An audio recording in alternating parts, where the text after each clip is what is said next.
Marco temporal pelo Supremo Tribunal Federal criou um impasse no Congresso, que também está analisando o tema.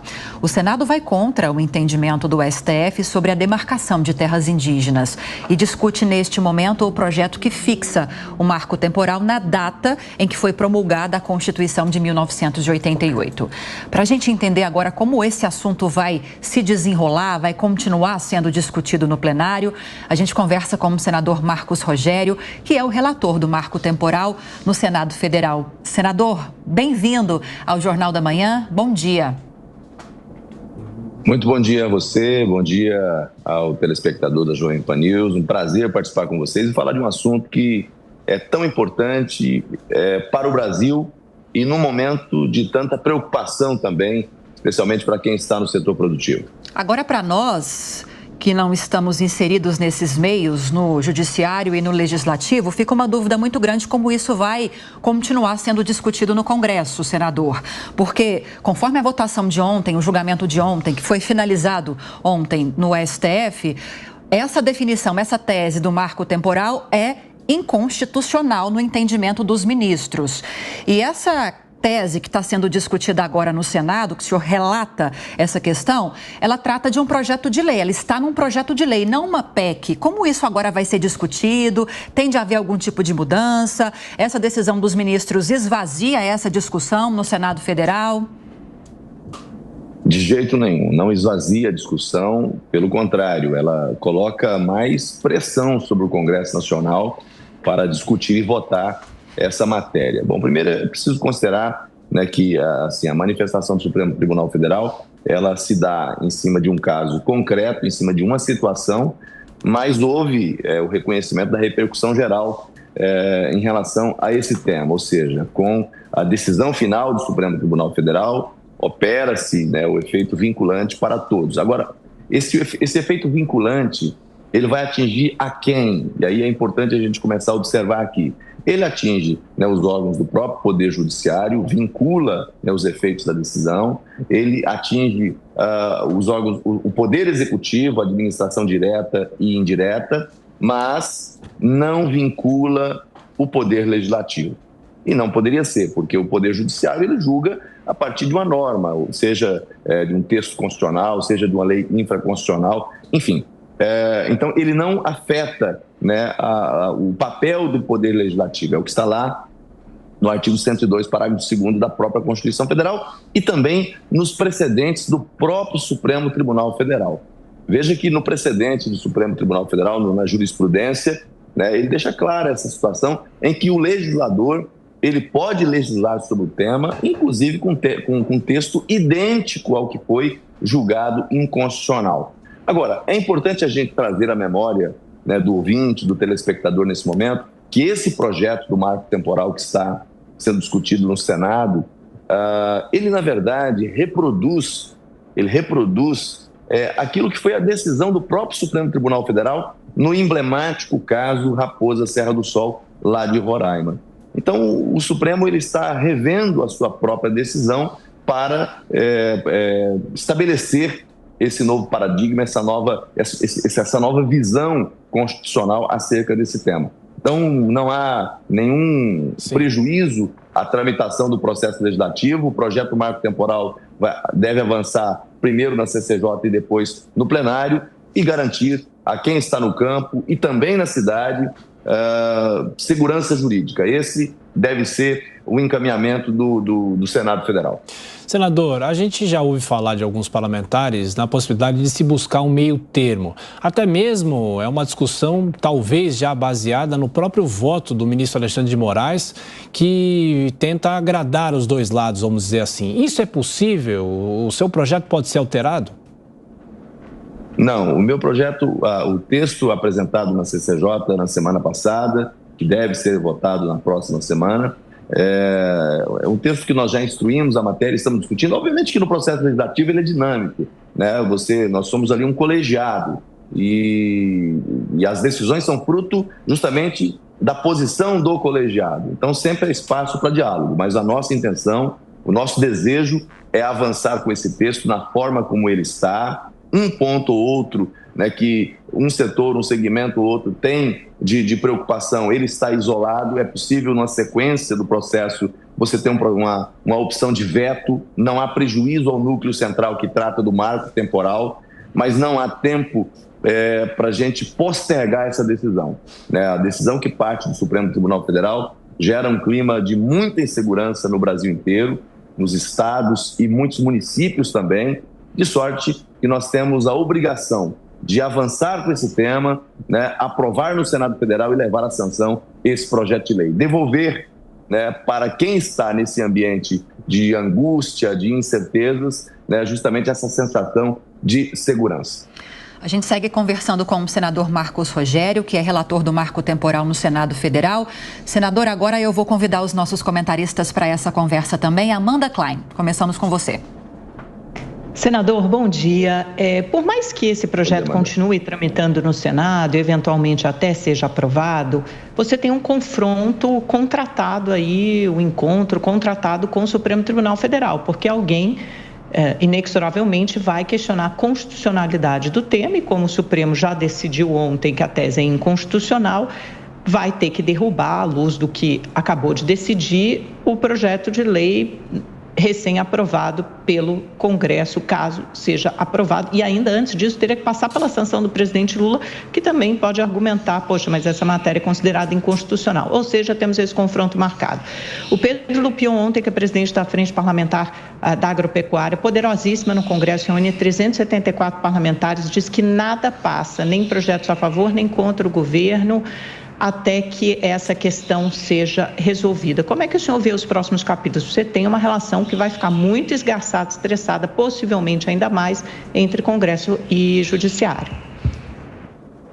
Amanda, veja você que muitos temas são temas do parlamento, são temas do enfrentamento na arena política, estão sendo alçados para uma discussão jurídico-constitucional. Temas como aborto, temas como drogas, temas como agora a demarcação de terras, o marco temporal, né? E isso tem causado na sociedade muita inquietação, repito. As pessoas estão preocupadas, né, com esse avanço em pautas que na sociedade não encontra abrigo, não encontra amparo, né? Esse tema especificamente da demarcação de terras indígenas, né, o marco temporal, com base na promulgação da Constituição de 88, já era um tema para todos nós pacificado, ou seja, foi o próprio Supremo Tribunal Federal que, no âmbito daquele julgamento do caso Raposa Serra do Sol, fixou esse entendimento. E eu não digo que criou o entendimento, ele fixou o entendimento porque é a Constituição de 88 que estabelece, né, esse regramento, lá no artigo 231 e no 67 do ADCT, quando diz que o tempo, o prazo para a realização das demarcações seriam de 5 anos. Então, esse enfrentamento é natural, há uma pressão por parte da sociedade e o parlamento é a casa do povo, né, onde as discussões acontecem. Então, num momento como esse, é natural que o povo se socorra do parlamento para buscar respostas daquilo que é uma preocupação nacional. Não vejo aqui confronto, não vejo aqui conflito. Os próprios precedentes do Supremo Tribunal Federal vão nessa direção, dizendo que o parlamento não está vinculado às decisões judiciais. O efeito vinculante, né, a repercussão geral que se reconhece lá, que gera o efeito vinculante, não atinge o poder legislativo. Ele pode normatizar, ele pode legislar, ele pode emendar a Constituição, inclusive com aquele mesmo tema que foi objeto de julgamento e de entendimento pela inconstitucionalidade. Esse texto que nós estamos discutindo aqui, repito, ele é uma cópia daquilo que o próprio Supremo Tribunal Federal decidiu no caso da Raposa Serra do Sol, com as condicionantes que foram apresentadas. Só que aquele caso, ele não teve repercussão geral, não teve o chamado efeito erga omnes, né? Atingiu apenas aquela unidade. Nesse caso, não. A lei fixa no entendimento que a Constituição trouxe, a Constituição de 88 trouxe para todo o Brasil. Senador, na sequência, a pergunta do nosso colega de Brasília, Cláudio Dantas. Muito bom dia, senador. Bem-vindo ao Jornal da Manhã. Duas perguntinhas.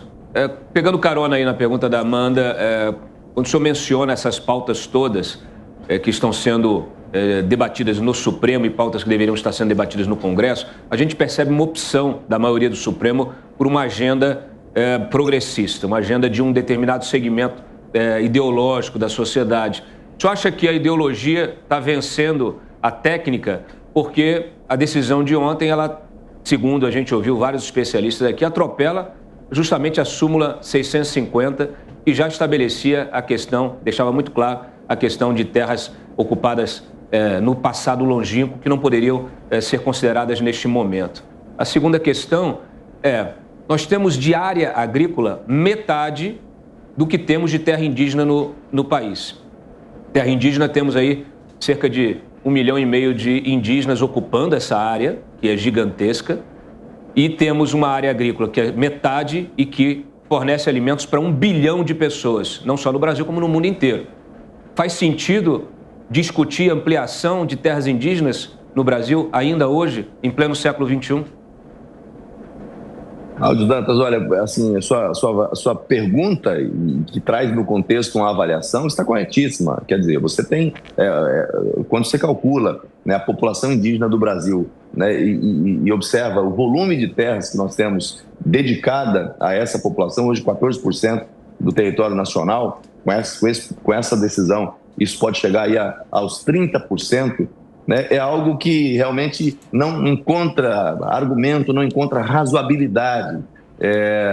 E muitas comunidades indígenas que têm terra, que estão nas suas localidades, mas vivendo miseravelmente, vivendo numa condição desumana, numa condição absolutamente inadequada, sem amparo, sem apoio do Estado brasileiro, sem apoio do governo. Enfim, então, você tem que enfrentar, né, o problema que está dentro das aldeias, o problema que atinge as famílias indígenas, mas não vejo como necessária, né, uma extensão, né, na demarcação de terra a essa medida. Não atende aqui ao interesse público, esse é o meu julgamento, é a minha avaliação, né? Você tem áreas que estão sendo demarcadas que vão comprometer cidades brasileiras. Eu recebi várias audiências no meu gabinete ao longo desses dias, né, prefeitos, vereadores, lideranças, né, preocupadíssimas com essa situação. O impacto seria muito grande, né, se o que aconteceu lá se efetivar. E é bom dizer que enquanto o parlamento não decidir essa questão, o que vai gerar efeitos para o Brasil inteiro é a decisão do Supremo Tribunal Federal. Mas, repito, não se justifica uma situação como essa. Mais cuidado, mais assistência, mais apoio, isso é necessário, mas não se trata da necessidade de tanta terra. E mesmo que aprovando o marco temporal, Cláudio, não há impedimento que o governo, posteriormente, né, faça a aquisição de uma terra e destine a uma população indígena, a uma comunidade indígena. Isso será possível. O marco temporal não impede que você encontre terra e coloque à disposição da comunidade indígena. Agora, através de um processo de aquisição, né? Se compra e paga e destina, e não por esse modelo de identificação com base numa situação de um marco temporal inexistente. A qualquer tempo, um antropólogo reconhece ali a presença de indígenas, começa um processo e daqui a pouco tem-se a demarcação. Então, realmente você tem razão, é uma situação que preocupa muito, né, os brasileiros nesse momento. E cabe ao Senado, nesse momento, né, cumprir o seu papel, votar essa matéria e devolver ao Brasil a tranquilidade que o Brasil precisa. E daqui a gente vai ficar de olho, com certeza, nessa tramitação. Conversamos com o senador Marcos Rogério, que é relator do Marco Temporal no Senado Federal. Bom trabalho, boa condução das discussões, senador, e até a próxima. Bom dia. Muito obrigado, bom dia a vocês, parabéns por abordar esse tema tão importante para o Brasil.